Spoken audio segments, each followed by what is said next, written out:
கர்த்தருடைய பரிசுத்த நாமத்துக்கு ஸ்தோத்திரம். அநேகருக்கு நான் இந்த இடத்துல வந்திருக்கேன். ஒரு 8வது 9th படிக்கும் முதல்ல நான் வந்துட்டு இருக்கேன். நிறைய பேர் ஒரு சிலர் தெரியும் என்ன. நான் யாருன்னு பார்த்தா தன்னாமாவோட அக்கா பொண்ணு. என்னோட ஊர் காஞ்சிபுரம்.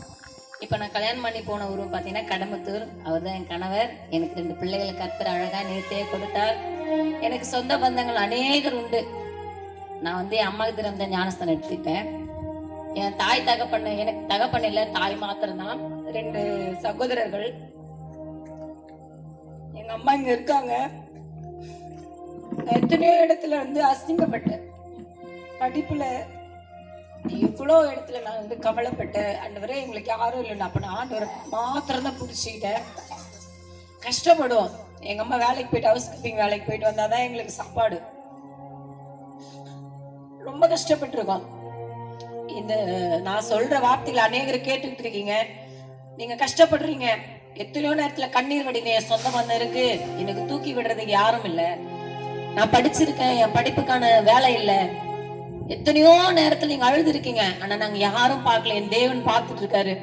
நான் பாடுற பாடல் மூலியமா நீங்க கேட்கிற ஒவ்வொரு வார்த்தையும் தேவன் உங்களுக்கு மாத்திரம் தான் சொல்லிட்டு இருக்காரு.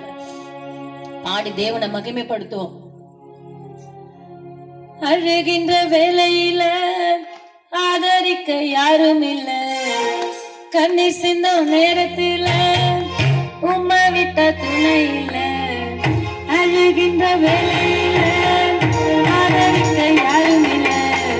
கண்ணீர் சிந்தும் நேரத்துல உம்மை விட்ட துணை இல்ல. ஆதாரமா எனக்கு மட்டும் நீங்க தானப்பா. அந்த ஆறுதல கொடுத்து நீ பேச்சு நீரப்பா. ஆதாரமா எனக்கு மட்டும் நீங்க தானப்பா. அந்த ஆறுதல கொடுத்து என்ன பேச்சு நீரப்பா. அழுகின்ற வேலையில ஆதரிக்க யாரும் இல்ல. கண்ணி சின்ன நேரத்துல உன்னை விட்ட துணை இல்ல.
சகோதர சகோதரியே கேட்டுக்கொண்டிருக்க நீங்க கோழைகள தைரியமா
ஏமாற்ற உலகம்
சத்தம் உங்க ஊரை